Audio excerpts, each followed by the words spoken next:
Hello friends, வணக்கம். Video போட்டு பல நாள் ஆயிடுச்சு. என்ன காரணம்னு கேட்டிங்கன்னா, ஃபோனை வந்து கீழே போட்டேன். விவோ X80 தான் வச்சுருந்தேன். கீழே போட்டதோடனே பார்த்தீங்கன்னா, ஒரு கோடு தான் விழுந்துச்சு.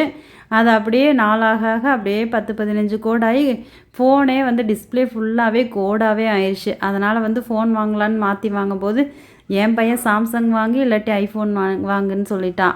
நம்மளுக்கு வந்து ஐஃபோன் யூஸ் பண்ணுறதுக்கு எனக்கு அந்தளவுக்கு பிடிக்காது. அதனால் வந்து சாம்சங்கே இவன் சொன்ன மாதிரி வாங்கிக்கலான்னு வாங்கி பார்த்திங்கன்னா, எனக்கு ஃபோன் யூஸ் பண்ணுறதுக்கு சுத்தமாகவே பிடிக்கல. சாம்சங் பிடிக்கல. விவோ தான் நான் டச்சுன்னு யூஸ் பண்ணதுலேருந்து விவோ மட்டும்தான் யூஸ் பண்ணிகிட்டு இருந்தங்காட்டி எனக்கு கொஞ்ச நாளாக யூஸ் பண்ணுறதுக்கே பிடிக்காதனால தான் வந்து வீடியோவே நிறைய எடுத்து போடல. மற்றபடி வந்து ரொட்டீன் ஒர்க் ஃபுல்லாக நடந்துட்டு தான் இருக்குது. வீடியோ போடல, அவ்வளோதான். மற்றபடி ஒன்றுமே கிடையாது. என்னாச்சு அப்படிங்கிற அளவுக்கு ஒன்றுமே ஆகலை. மற்றபடி வந்து நான் போகிற இடத்துக்கு வர இடத்துக்கு வீட்டில் குக்கிங் எல்லாமே ஆட்டோமேட்டிக்காக நடந்துட்டு தான் இருக்குது. இனி ஃபர்தராக வரும். பாய் ஃப்ரெண்ட்.